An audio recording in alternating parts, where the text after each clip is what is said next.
ఉత్తమ్ కుమార్ మాట్లాడుతున్నారు, లైవ్ లో చూద్దాం. ఈరోజు మన చుట్టుపక్కల దేశాలు చూస్తే భారతదేశంతో సమానంగా స్వాతంత్రం సాధించిన దేశాలు పాకిస్తాన్ కానీ, బంగ్లాదేశ్ కానీ, శ్రీలంక కానీ, పైన దేశాలు కానీ, సౌత్ ఏషియన్ దేశాలు కానీ, ఆఫ్రికాలో అనేక దేశాలు కానీ ఎక్కడ కూడా పూర్తి ప్రజాస్వామ్యం మిగల్లేదు. కేవలం భారతదేశంలో ఈ స్థాయిలో ప్రజాస్వామ్యం ఉందంటే this is the contribution of Congress party. In no other country around who got independence same time as us is democracy and freedom as vibrant as in India. ఇది కాంగ్రెస్ పార్టీ కాంట్రిబ్యూషన్. ఈ రోజు మోదీ నాయకత్వంలోని బీజేపీ ప్రభుత్వం, నేను డైరెక్ట్ గా parliament సభ్యునిగా చూసిన, నేను రేవంత్ రెడ్డి గారు, వెంకటరెడ్డి గారు పోయిన పార్లమెంట్ లో సభ్యులం.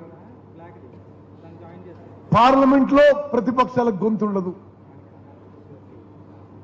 ప్రెస్ ఫ్రీడమ్ పూర్తిగా తగ్గిపోయింది. జ్యుడిషియరీ మీద మనం కమెంట్ చేయలేము. పూర్తిగా భారతదేశంలో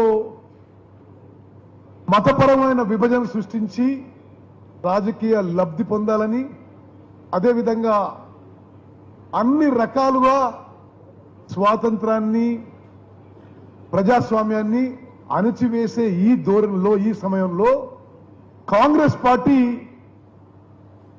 జై బాపు, జై భీమ్, జై సంవిధాన్ అనే స్లోగన్ తీసుకోవడం ఇది చాలా సందర్భోచితంగా మనం చేస్తున్నారు. ఈ టైంలో ఎస్పెషలీ దేశంలో డెమోక్రసీ క్రష్ ఈ టైంలో ఈ స్లోగన్తో ముందుకు పోవడం మనందరికీ, మనకి, మన కుటుంబాలకి, మన పిల్లలకి, వాళ్ళ పిల్లలకి కూడా అవసరం చెప్పి మనం చేస్తున్నాం. అదేవిధంగా మరి మన ప్రభుత్వం వచ్చిన తర్వాత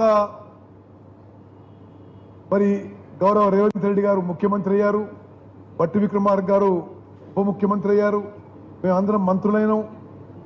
మరి చాలా మంది ఎంపీలు, ఎమ్మెల్యేలు, ఎమ్మెల్సీ అందరూ